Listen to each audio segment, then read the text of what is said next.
show is about to start. You have to show a look, have a look, or give a look. Face it. Celebrity News Update. Raver nakaipon na para sa kasal nila ni Julie Ann, magpo-propose na ba? Paalala lang po, ang bidyong ito ay base lamang po sa mga nakalap na impormasyon na nag-viral at naging usap-usapan ngayon sa mga social media platforms. May savings na si Raver Cruz para sa dream wedding nila ni Julie Ann San Jose. Pero ang tanong, kailan nga ba ito mangyayari? May kumalat na chika na, asawa, na raw ang tawag ng kapuso actor TV host kay Julie Ann, kaya ang feeling ng ilang fans ay engaged na ang celebrity couple. Sa naganap na Grand Media Con ng bagong teleserye ni Raver sa GMA2, ang asawa ng asawa ko, ay natanong ang binata kung totoong asawa na ang tawagan nila ni Julie Ann.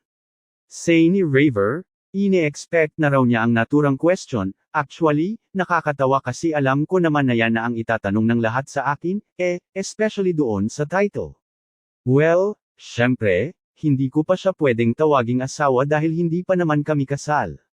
At kung itatanong niyo po kung kailan ako magpapakasal, mas gugustuhin ko naman po na ma-surprise si Julie. Baka mas una niyo pa pong malaman, pahayag ng aktor. Kailangan caught off guard siya. Gusto ko, ako ang pipili ng tamang oras. Gusto ko na ma-surprise siya, patuloy pang sabi ni Raver. Ipinagdiinan din niya na ibang level na talaga ang relasyon nila ni Julie Ann at nanindigan siya na ang actress, singer at TV host na ang nais niyang pakasalan at makasama forever. Ibang level, sobrang secure, sobrang happy and kitang-kita naman kung gaano ko siya kamahal. In God's perfect time, aniya pa. Inamin din ni Raver na napag-uusapan na rin nila ni Julie Ann ang kasal.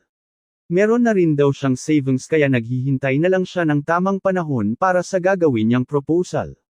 34 na rin naman ako and I'm not getting any younger.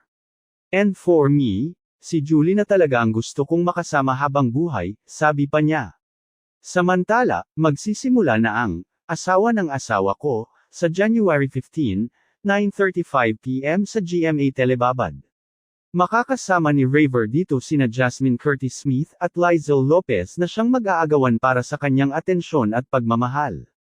Kasama rin sa cast sina Gina Alahar, Mariz Ricketts, Ina Feleo, Martin Del Rosario, Joan Bascan at marami pang iba. Say ni Raver, napakaganda ng samahan nila sa set ng serye at napakarami rin niyang natutunan habang ginagawa nila ang programa, lalo na sa direktor nilang si Loris Guillen. Siguro kaya nagka-rapport agad, maganda ang samahan ng lahat kahit first time naming nagkasama sa project, sina Joan Bascan, Martin Del Rosario, matagal ko na silang kilala, aniya. Ano ang masasabi mo tungkol dito? Magkomento lamang po at para laging updated sa mga susunod na chika, huwag kalimitang mag-like, share, subscribe at click the notification bell para sa mga latest news update.